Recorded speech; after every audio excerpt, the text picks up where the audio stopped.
Hello everyone and welcome to this week's Take 10 with Spa PR.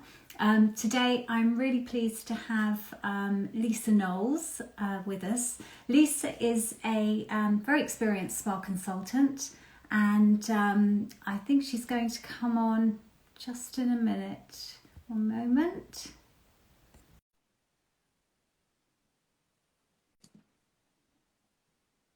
She should be joining us any minute now. Ah, Lisa, there you Hello. are. That was nice and easy. Yes, yeah, I've done it a few times. It's a bit nerve-wracking. You think, oh, you'll be here forever. I know. There's always the beginning and the end bit. Yeah. Are you well? I'm very well, yes. Oh, Yeah, that's good. really Yeah. great. So thank you for Oh. inviting me on, Tracy. Appreciate that. Oh no, it's our Really great. pleasure. No, I Yeah. think you've got a lot of great expertise to share with our audience. So it's really good to have you here. So I was just saying to everyone that you're an experienced spa consultant. You've worked with all sorts of spa brands, from sort of spa operators and hotels like Rockcliffe Hall and Time in the Cotswolds, to sort of high street salons and also spa product houses as well. So you really do know the industry well.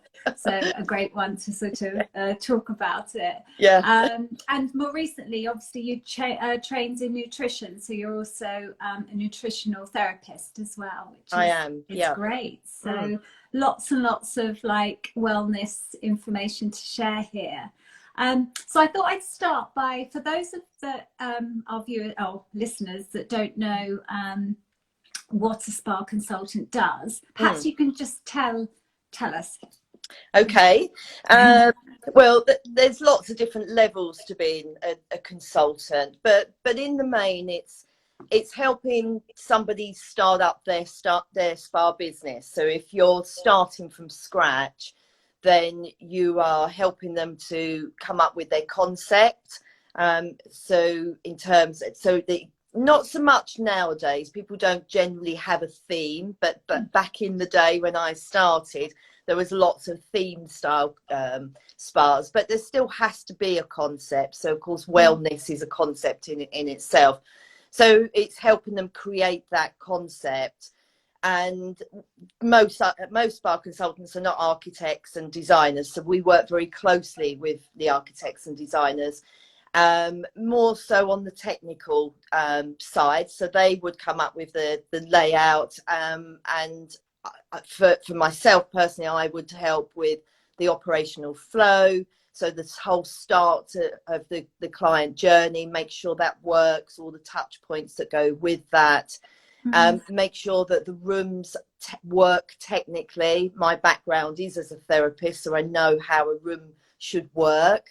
And then it's bringing all the elements together. So it's the equipment, it's finding the product houses that suit that concept, it's helping with recruitment, the trade tests, and then a lot of it is also bringing in other people as well. So one thing that you do pay for as a consultant, or certainly a consultant that's been in the industry for a long time, are their contacts.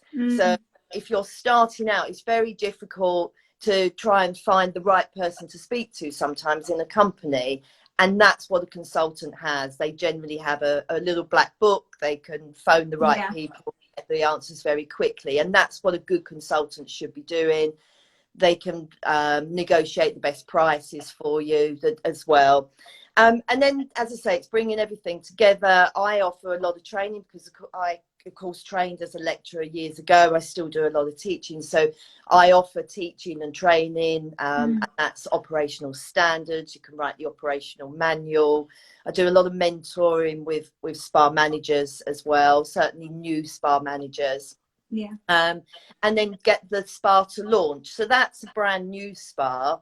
But it could be a spa that's maybe changing direction and they want to bring in another element and not sure how to do it. So you may do a small part of it. Or you offer all those things and they may only want one tiny little bit of it. They may just want you to source the equipment for them. So so that, yeah, we have a raft of knowledge, and it's down to the client to how much they use it. And for myself, I also do a lot of treatment design and development. That's another part of my consultancy that happened to me many years ago, and now I work with lots of award-winning brands and design lots of so a lot of the it's interesting, I quite often watch Instagram, and there's lots of brands on there, and I think, oh, I designed that treatment. Yeah, you're the person behind. I am the person behind. Yeah, one of my clients calls me her Stig.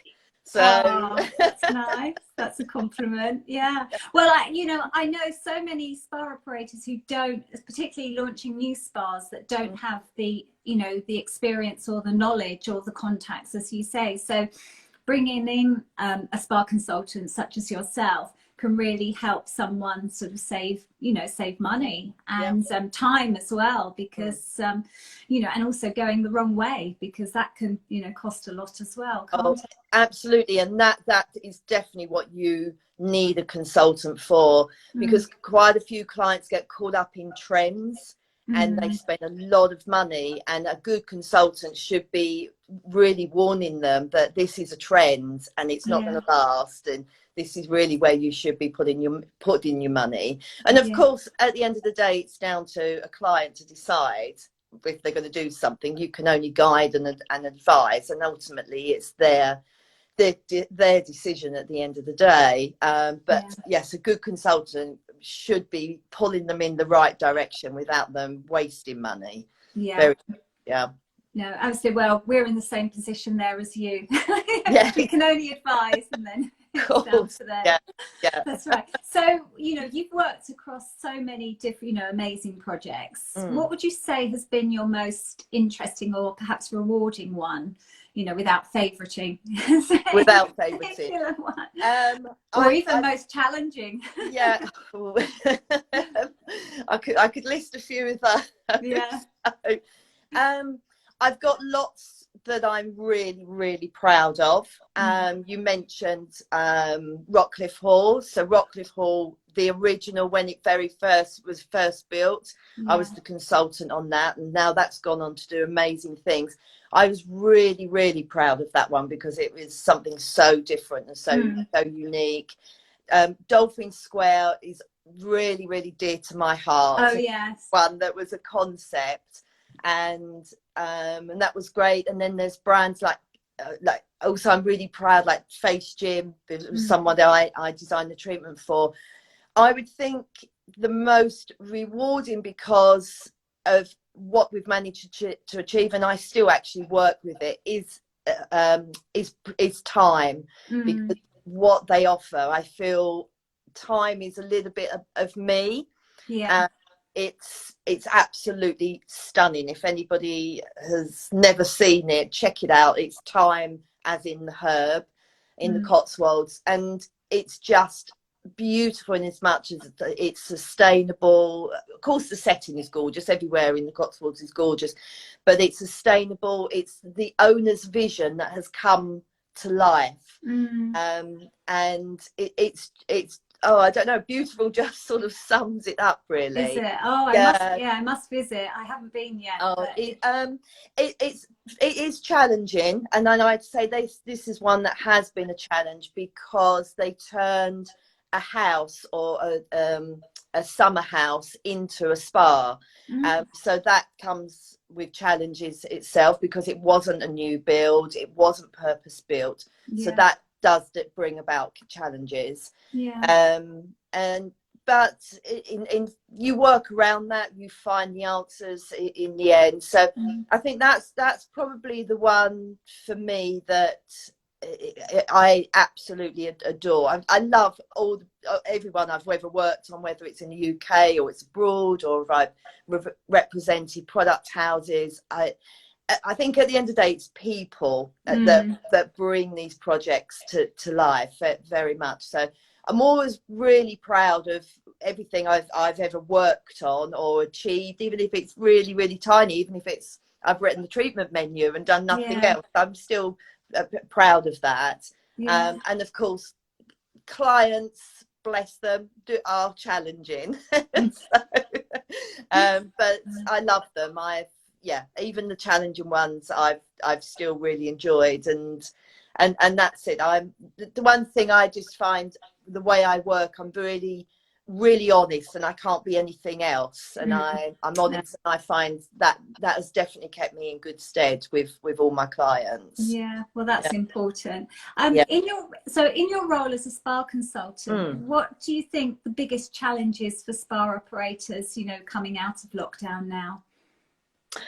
Oh, so much. Just working with my clients at the moment. I think the biggest one is actually trying to work with everybody's expectation. I think that's absolutely the thing at the moment, because of course we've all been in lockdown, and the clients are rushing to have a treatment, but they're up against so much. All of a sudden it's changed, the landscape's changed, the therapists are having to wear masks, and it's not quite as slick sometimes, because they've got to clean their hands, and I think that sometimes takes the edge off it. So I think it's managing expectations of clients to what they get. They're having to adapt treatments. I was talking to somebody recently that was saying that their spa had adapted their treatments, that the whole treatment had to be performed on the back of the client. They wouldn't turn the client over, and they were performing treatments up to 2 hours. Well, oh wow, that's a huge challenge in itself for the spa, for the client, and the therapist. Yeah. I think there's compliance. I am hearing about clients that don't want to comply. They don't want to wear a mask. They don't want the therapist to be wearing a mask. I know of a story where somebody actually left their treatment. They felt that they didn't want to have the treatment, and they were disturbed by the therapist wearing a mask. I think these are challenges, and ultimately I think the wellness and the mental health of the therapist has to be taken into consideration. And I think clients, possibly owners as well, may have forgotten that actually the therapists have been in lockdown all this time as well. They may be homeschooling. They've had problems, concerns with financial issues. They've been on furlough. They've had the same issues as all the clients, going stir crazy. But because they're therapists, I think people seem to forget that they think they're a therapist and they can just get on with it. So I think that is a big challenge, and is a really, really important one for staff, for spas to think about. They really have to think about the wellness and the mental health of their therapists. And also the weather is changing. It's going to start getting warmer now, and they're having to wear these visors and masks, and that's a little bit of a struggle. So I think it's everybody's expectation. And I think also there's no set guidelines.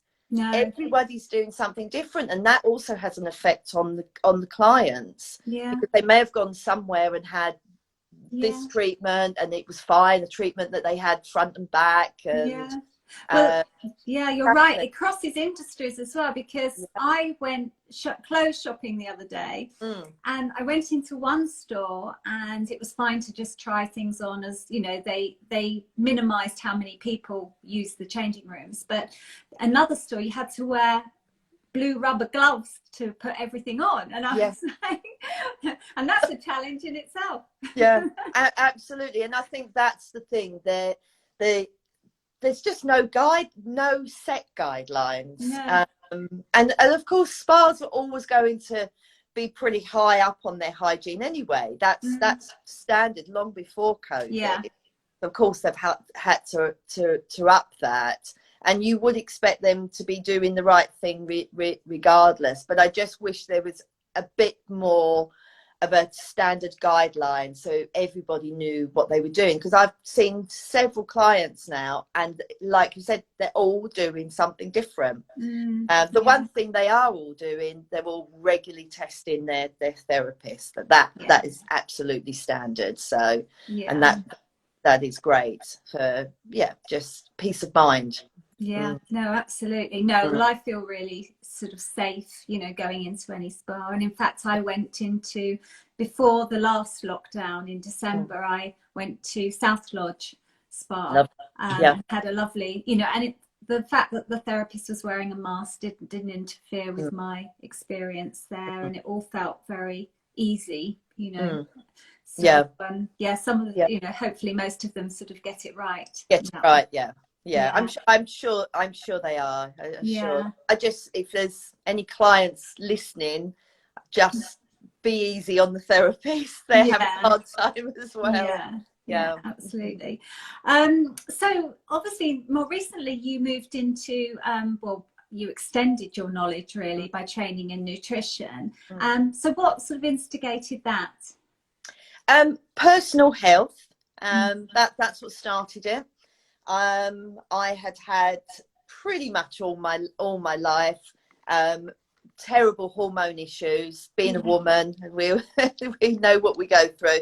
But I'd had really, really bad time from a teenager right the way through.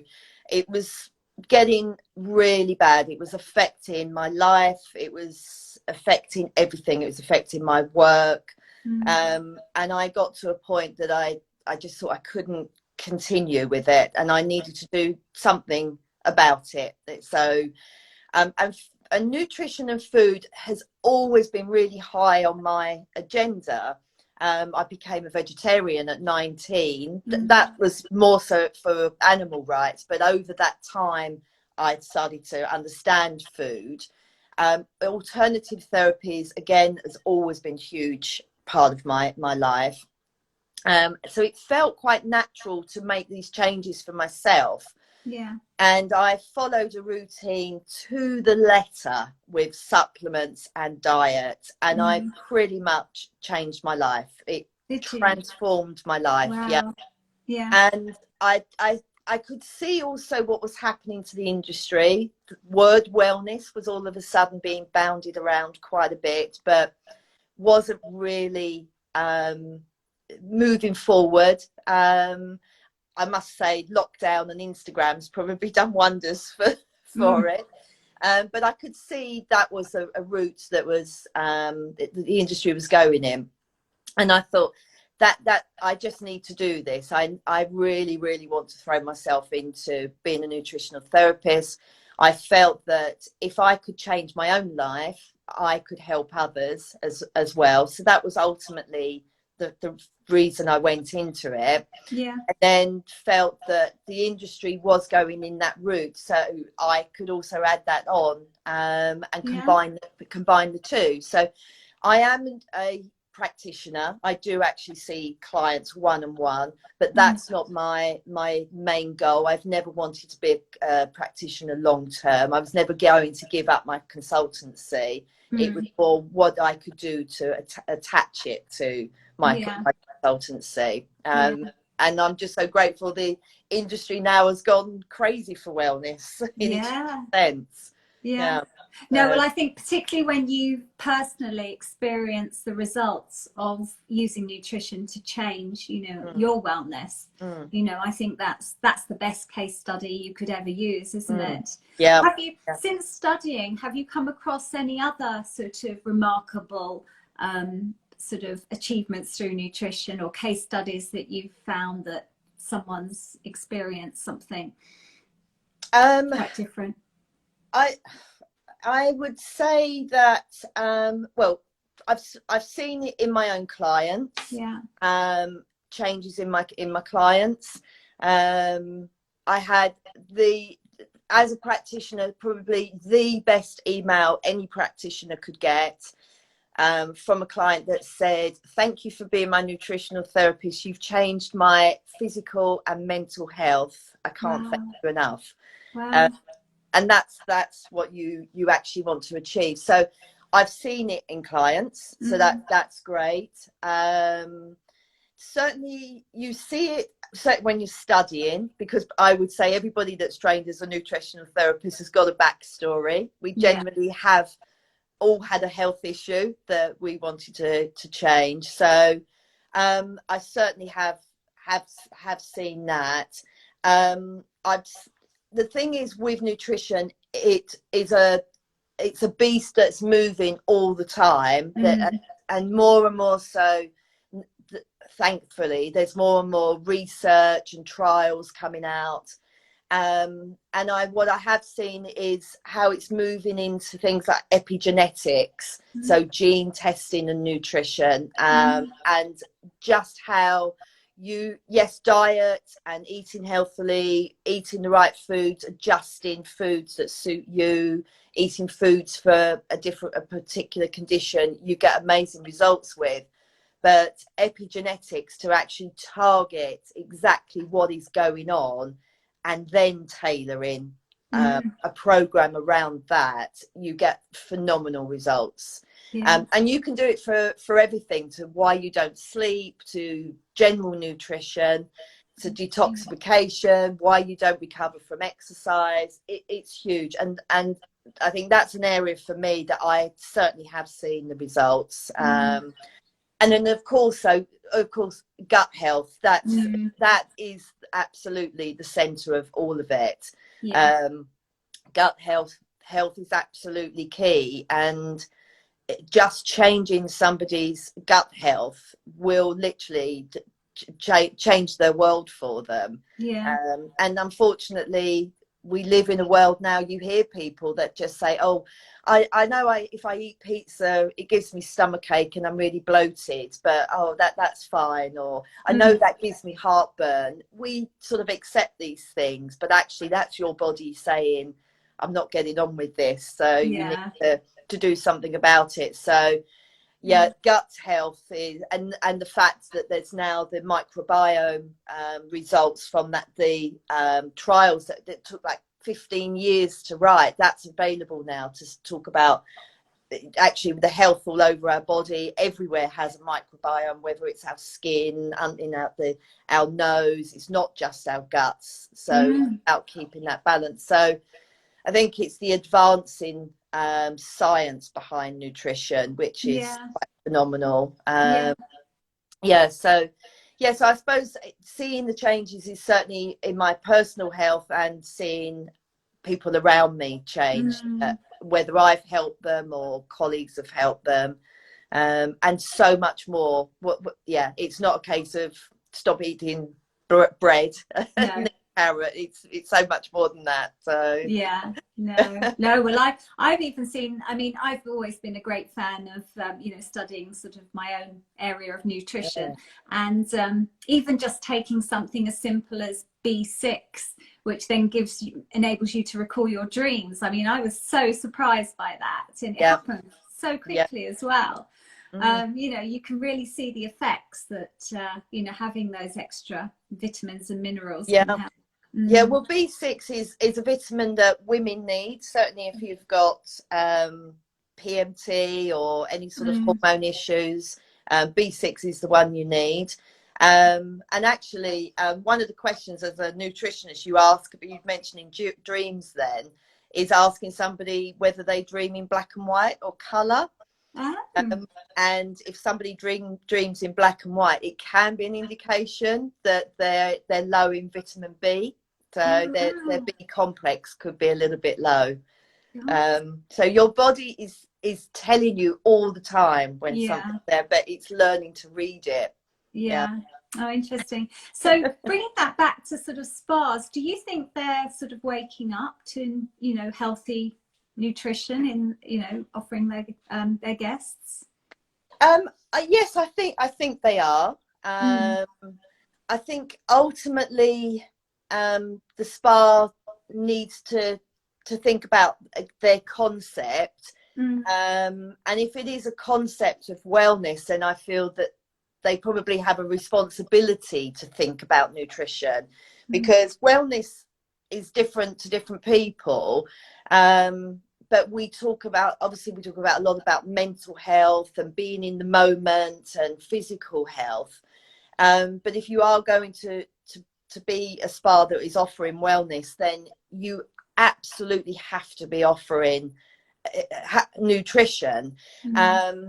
What I would say that I have seen, I'd say some of them are probably playing at it. And I think that can do more harm than good. I think if it's something that the spa wants to take on, then get the advice from a professional. Actually speak to a nutritionist and understand what level you want to bring it in, because you can bring it in at a small level, or you can go all out and it's huge. But I would say either do it and do it right, and don't play at it. But the reason I say is the concept. I had a ladies only spa that I worked on, and these were ladies that just wanted to go and drink champagne and eat chocolate. But there's no way you're going to say to them, actually no, we're only going to eat quinoa and there's no gluten and you're going to have a smoothie when you arrive. That wouldn't have gone down very well. So you have to think of who you are and who your clients are. So don't try and shoehorn something in that doesn't work. So yes, but certainly those spas that are offering wellness, I feel you need to be doing it properly, and make wellness the whole thing. And of course it comes back to the gut health as well. So yeah, that's how I've seen it. And that was my thing when I trained as a nutritional therapist. So I trained back in 2013. I did feel there was a bit of playing at wellness, and I'm hoping now that's starting to change. Well, I think sorry. No, I was just going to say, I think the clients, the customers really, that they're looking for authentic services, aren't they? So they quickly see if something's, just been sort of made over to fit in a certain trend. So yes, it's the ones that actually do it properly. And then also the thing is, it probably is a little bit of a trend at the moment because everybody's jumped on. Never going to go away because it's key, but I think everybody's got a bit of it. And I think a small amount of knowledge is probably dangerous, and I think that's yes, it could be.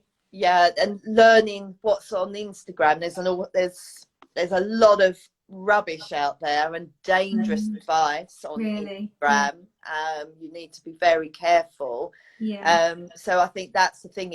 It does come down to get your guidance and advice from somebody that really knows, and then can guide you in that right direction. So absolutely. And also I think if you are a spa, then at least have some sort of healthy option. It should. I know of spas back in the day when it was all burgers and chips. But even spas maybe have some sort of offering. But I suppose at least now they do have vegetarian and vegan options. So at one stage there was nothing. Back in the day, oh my god, that was awful becoming a vegetarian. It was you can have a ham and pineapple pizza and pick the ham off. That was the sort of thing, or your choices was a vegetable lasagna or an omelette. So we certainly have moved forward. And I remember being on holiday, and I know I get it, at the time being abroad was very different, but I remember being in Cyprus and I said I don't eat meat, and they said no problem, we do this meze, and they brought out this meze of something like 20 dishes, and mine was a bowl of raw carrots. What a shame. I think that's changed. That's good. So you know, in addition to everything you're doing, you also develop wellness programs. So I guess that sort of incorporates, a lot of what you do with your spa consultancy and the nutrition side. But can you give an example of how, any spas that are doing this, or how this might work for an operator? Again, it's something that can be done in all levels. It can be as simple as offering talks to staff. So in fact, I do this regularly for a bank. So somebody not even Yeah, it doesn't even have to be spa at all, yeah. but it could be wellness talks. Of course, at the moment, everything is on Zoom, and they can be a range of subjects. It doesn't always have to be nutrition, because as a nutritional therapist, you deal with everything in terms of it. It could be mental health. So I do talks on how to deal with anxiety and stress, obviously food and changing your diet, how to improve your sleep.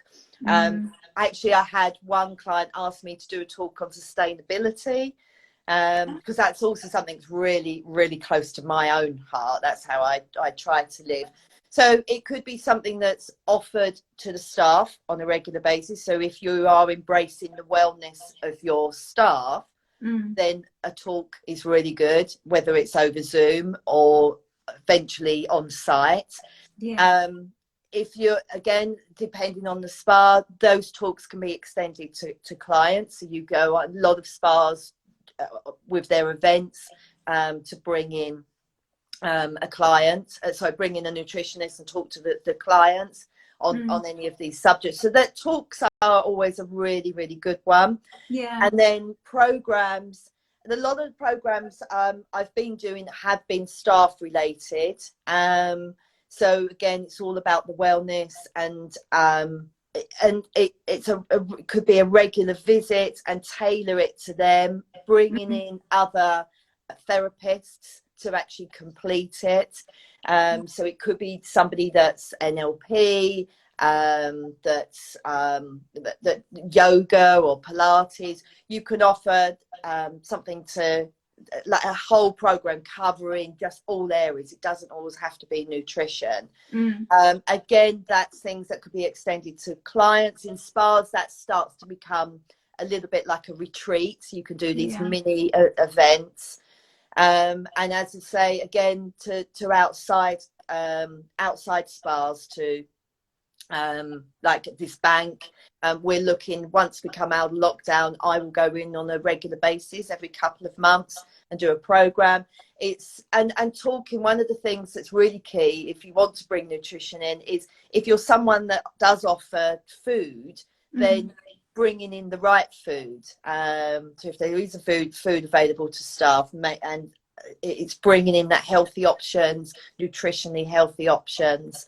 And also then giving advice if it's a bigger spa or a hotel, bringing in again nutrition. So there's lots of ways to really work the programs. Most of them are tailored to suit the clients, so whether it is for the staff or whether it's for their actual clients. But talks are always a really good starting point. Yeah, no, absolutely. And you were talking about the corporate wellness side, which is which is rapidly growing, isn't it? Because I think companies see that they are going to retain their staff longer if they they help give them, help them with their wellness, programs. And also, performance can be increased through, as you've said, through nutrition, and through exercise as well. Results can be huge. So, I think you're certainly in the right market at the moment. But I was approached by a potential client, again, not in spa, and they were predominantly a male-based business, and men, unfortunately, without stereotyping, men that were working in the city in their 50s, too much drink, long hours, high stress. And it was actually one of their clients that had triggered that he was having lots of time off regularly because he really wasn't looking after himself.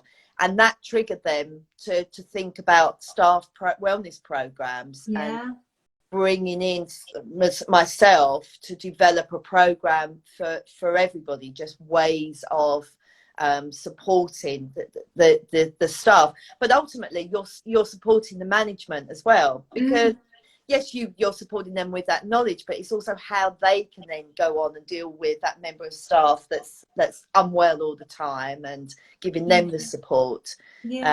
So I think when people think nutrition, they generally just think it's food, but Yeah. it's not. It's much, much bigger and much wider than that. Yeah. Oh, fascinating. Well, yeah, I could talk about nutrition and sort of wellness all day with you, but I've got one more question. So Sure. what does wellness mean to you personally? Because it's such a big term, isn't it? Yeah. And it's sort of branded about, but yeah, it'd be good to know what you. Well, obviously, ultimately, it's food. It has to be. I do live by the 80-20 rule. 80% of the time. Good to hear. Yeah. But I'm not one of these that will say I'll have some chocolate because that's a treat. That's no longer a treat for me. To me, chocolate's a poison. So yeah, so that's different. But I know I was surprised with chocolate because I gave it up once, and ever since. I mean, I gave it up for Lent, and then ever since, I haven't really been able to eat it very easily. I find it gives me really bad stomach pains. Right. And I just feel a bit rubbish afterwards. Yeah. It's probably it could be the sugar content or the milk content. Yeah. Yeah. So yes, for me, ultimately food is absolutely key because I know for myself, I've finely tuned my body. I know what affects me and what I can and can't eat, and I don't like those feelings anymore. I like to feel well. So always ultimately good quality food, fresh food. But it's actually taking time out. It's now learning to take time out because that's something I was never very good at. But now I take time out. It's absolutely being surrounded by nature. To me, being around nature, walking in nature, being around animals, like I'm lucky I live in the country, so I have the option to go for walks there, and I go and stroke the cows because I talk about my levels, and we've got lots of cows and I think they know me now, and I stroke them.